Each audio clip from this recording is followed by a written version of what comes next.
This is a whooping crane, one of only 335 alive in the world today. In 1954, the population had fallen as low as 21 individuals. 20 years ago, an ingenious scheme was initiated to boost its numbers. Despite its failure, the scheme paved the way for an ongoing preservation program that is slowly succeeding in increasing the whooping crane's numbers.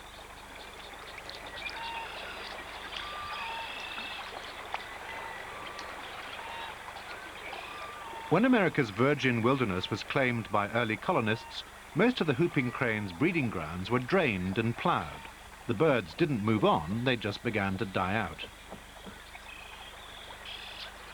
Having studied the cranes from 1968, Rod Druin formulated a plan to increase their numbers by introducing some of their chicks to sandhill crane foster parents.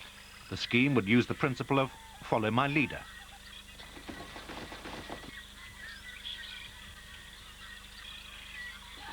The conservationists' work was made more difficult by a mystery which surrounded the surviving whooping cranes. No one knew where they nested. The last previously known nest was in 1922, but in an area long since forsaken by the birds. Then, in 1955, another nesting area was discovered in Wood Buffalo National Park in the Northwest Territories of Canada.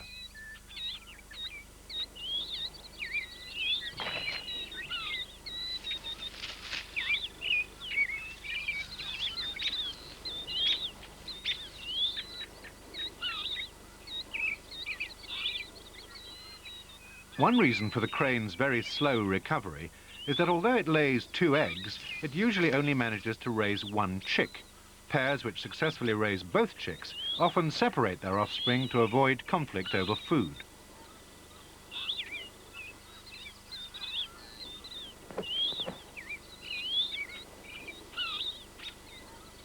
Competition between unseparated chicks is inevitable and may result in only one surviving to adulthood.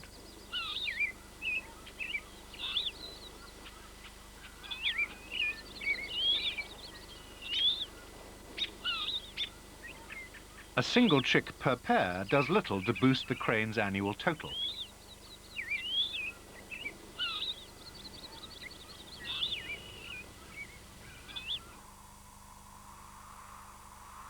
The Hooper's migration route over 3,800 kilometers from Canada to Aransas on the Texas coast passed over what used to be their prime breeding areas.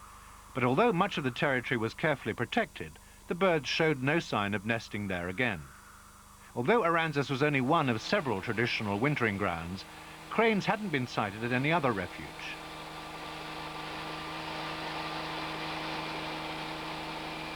Research showed that whooping cranes only bred where they were hatched. They also returned to winter only at the place where their parents had guided them in their first year. This adherence to custom prevented the cranes from recolonizing their old territories. The Texas islands and salt marshes were closely protected. Today, the present total of migrant whooping cranes stands at just over 150. Given their past history, their annual growth at 4% is a significant achievement.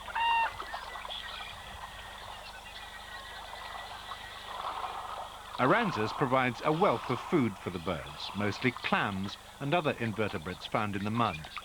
All the birds from Wood Buffalo National Park have always spent the winter feeding here.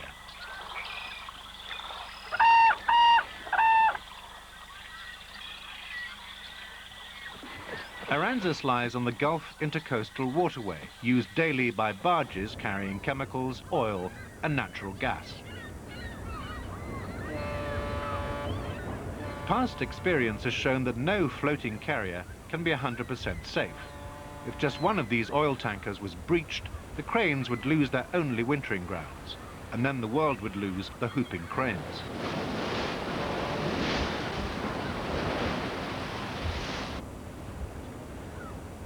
A daring solution to the problem was developed by Fred Bard, a Canadian biologist in the 1950s.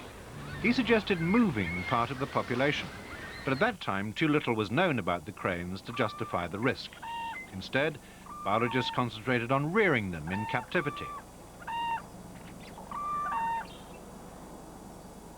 By 1974, a flock of 19 birds had been built up at Patuxent Wildlife Research Centre by incubating eggs taken from nests in Wood Buffalo Park. Because whooping cranes hatch 2 eggs, but usually rear only 1 chick, collecting 1 egg from each nest before they hatched had little effect on the wild population.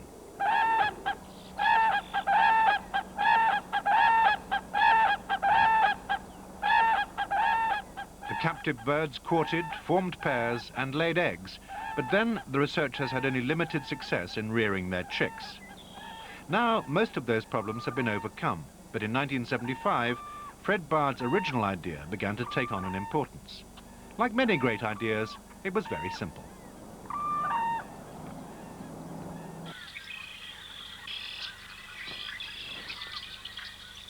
It depended on a close relative of the whooper, the sandhill crane, which breeds at Gray's Lake in Idaho. It's a national wildlife refuge, just under 9,000 hectares of well-protected wetlands. From there, the sandhill cranes migrate first to Monte Vista in Colorado, another protected refuge.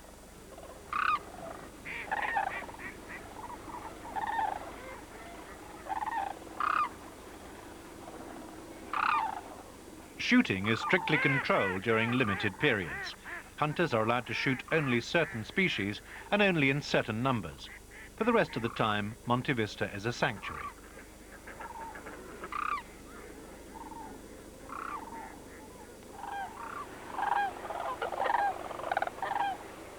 After 2 to 3 weeks here, the sandhill cranes then fly to Bosque del Apache in New Mexico. The total journey is only 1,200 kilometers, less than a third of the distance of the whooping crane's journey to Texas.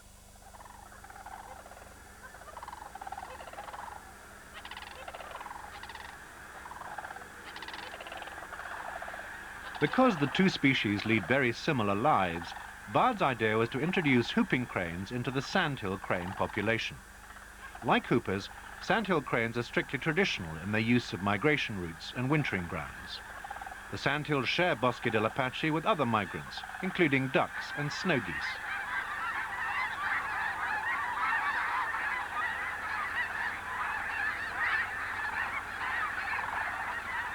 For 6 years, from 1968, 2 biologists from the University of Idaho had been studying all aspects of this sandhill crane population. Rod Druin was already beginning to confirm Bard's suggestion that sandhill cranes would make ideal foster parents for young whooping cranes.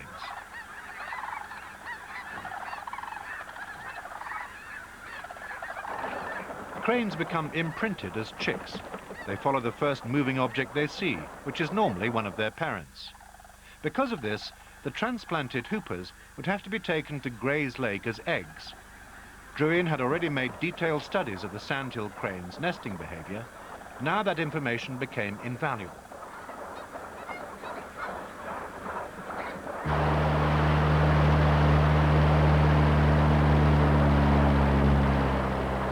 Druin compared the nesting records of all the sandhill pairs to select the most successful as foster parents for the newcomers.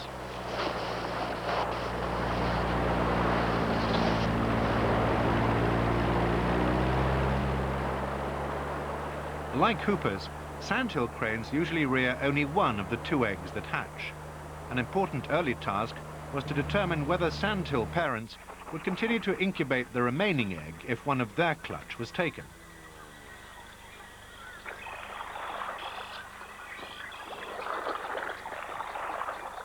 Druin had to check that the intrusion and disturbance wouldn't scare the birds off the nest altogether. Although they flew off as he arrived, they soon returned, and they brooded their single eggs as tightly as when there were 2.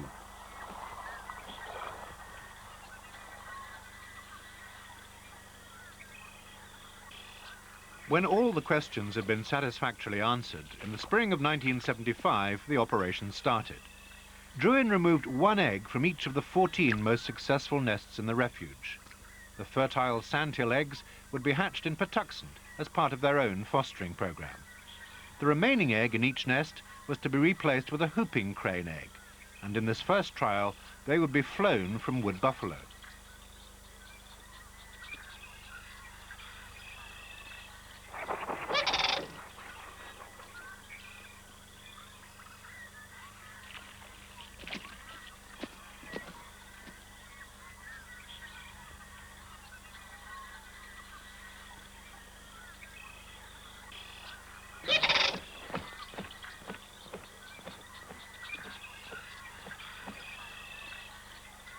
Having marked the remaining sandhill egg in each nest, a necessary precaution given the speed at which you would have to work later, Druin was ready.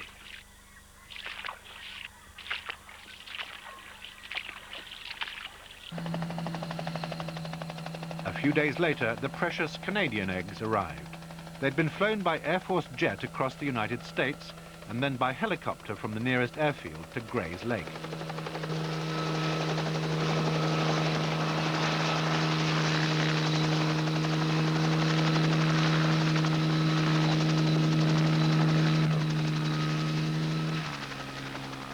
They were transported in insulated suitcases by Canadian biologists who took great care of their important cargo.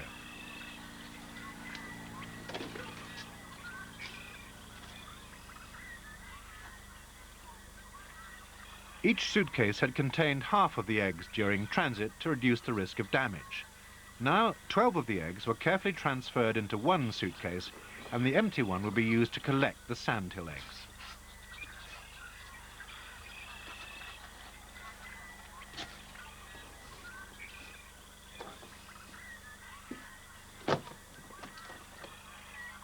The temperature was maintained in a very simple way. Each case had hot water bottles in the bottom. On the Air Force plane, they'd been kept topped up with hot water from the coffee machine.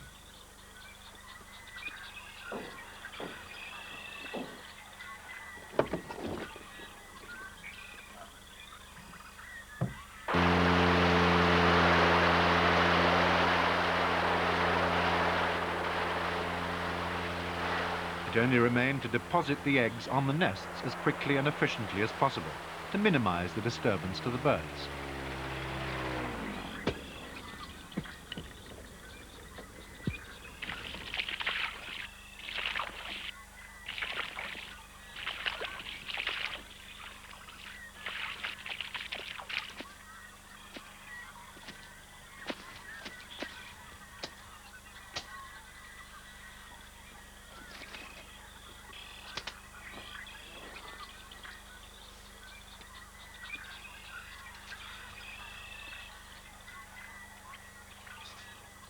Sandhill and whooping crane eggs are very similar in size and colour, and they have the same incubation period.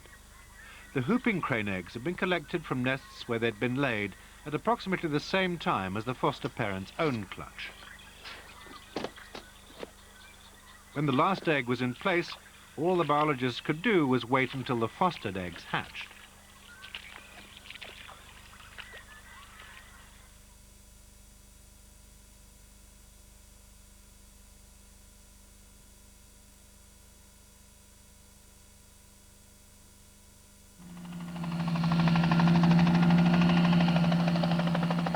Later in the season, after 9 out of 14 of the transplanted eggs had hatched in their foster nests, Rod Druin visited them to ring the chicks, if he could find them.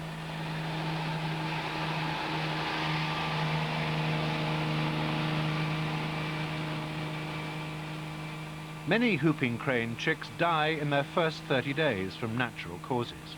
If they survived this first month, they had a fair chance of reaching adulthood. Before they could fly, the chicks were given individual coloured bands as well as numbered metal rings, so that they could be identified later from a distance.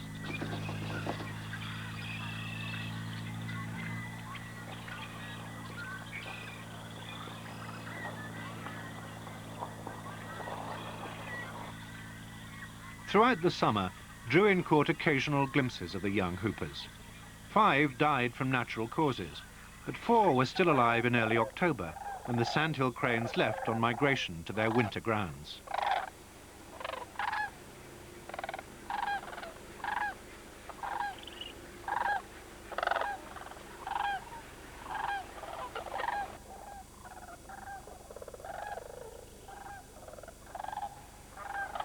This time, the large wetland area of Monte Vista was watched more closely than usual by biologists looking for the young hoopers. Somewhere among the grey flights of sandhills, they were looking for a flash of pure white that would indicate a whooping crane in its first adult plumage.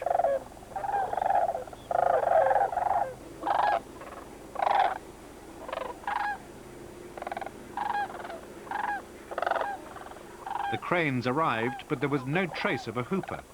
The biologists were confident that they would arrive eventually, guided by their foster parents on which they were imprinted.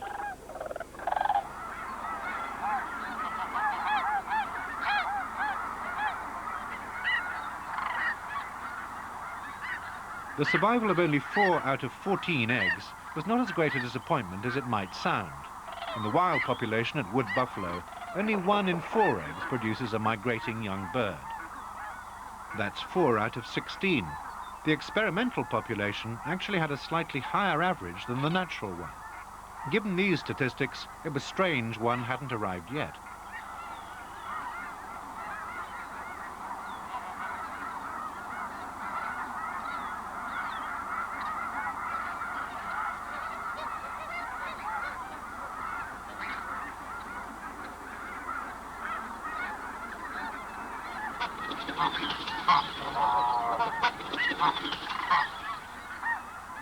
Then, to everyone's relief, the first young whooping crane appeared. Before long, all 4 of the summer's survivors were accounted for.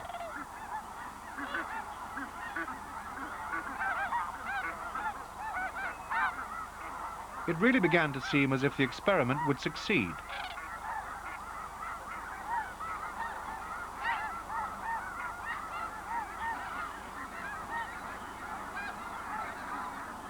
The sandhill cranes accepted the different-looking white birds in their midst, and the whooping cranes seemed perfectly at ease with the different species, because hoopers had imprinted on their sandhill crane foster parents very successfully.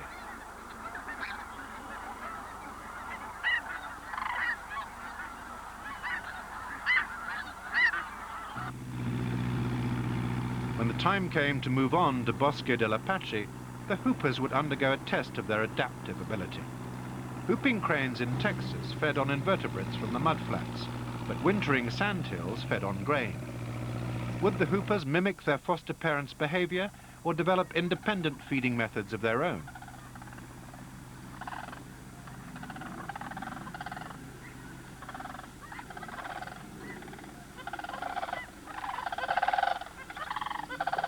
In fact, some of the earliest records of whooping cranes by the first settlers in North America mention seeing them feeding in grain fields, and these youngsters soon accommodated cereal into their normal diet.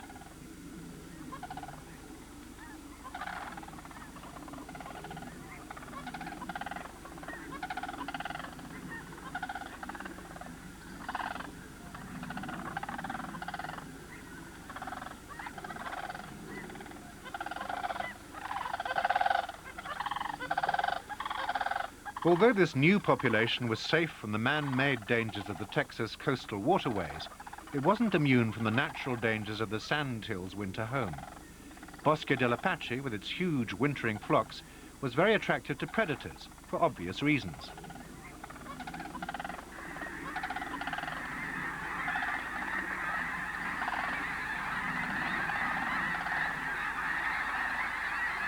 The number of coyotes rose as sensitive management of the refuge increased the number of birds using it. Natural predators had no compunction about eating any individual, even if it did represent the rebirth of its species.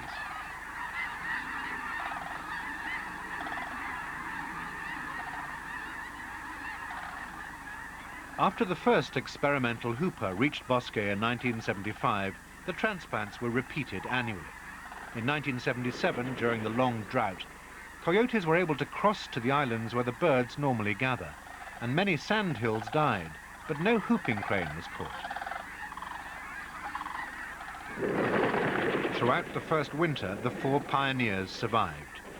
The next turning point in the crane's year came in April, when the mature adults start their dancing display, preparing for the breeding season. Although this didn't involve the juveniles, it raised an important question for the future of the young hoopers.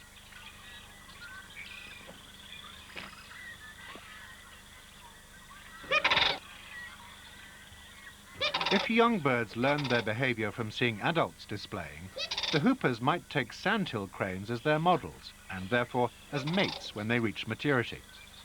At Aransas, the wild hoopers never saw a sandhill crane in the winter, but the hoopers at Gray's Lake had been deliberately imprinted on sandhills.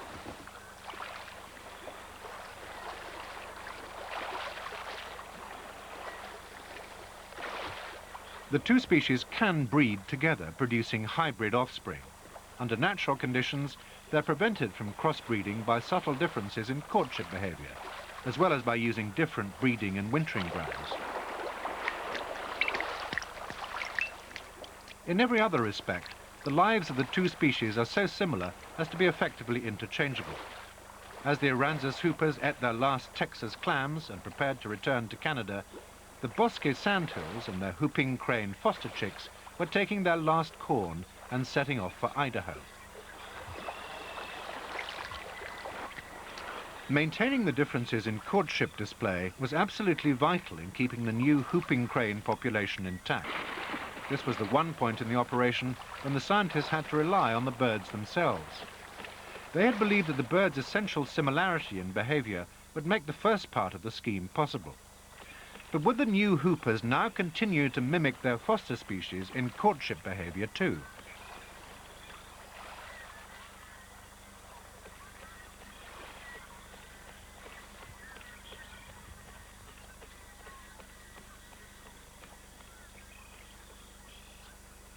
At Gray's Lake in the summer of 1979, when they were 4 years old, two of the transplanted whooping cranes showed signs of territorial behavior and temporary pairing between themselves, not with sandhills.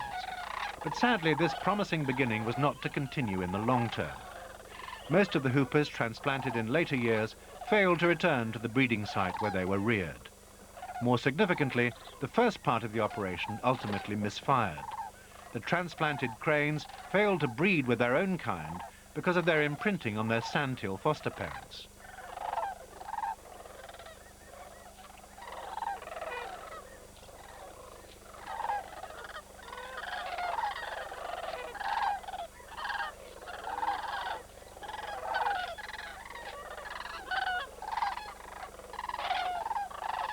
The pioneer work of Rod Druin and his colleagues was daring and unorthodox. Despite its eventual failure, the fostering scheme led to other methods of preserving this highly endangered bird. As these new efforts continued, the cranes started to increase their numbers.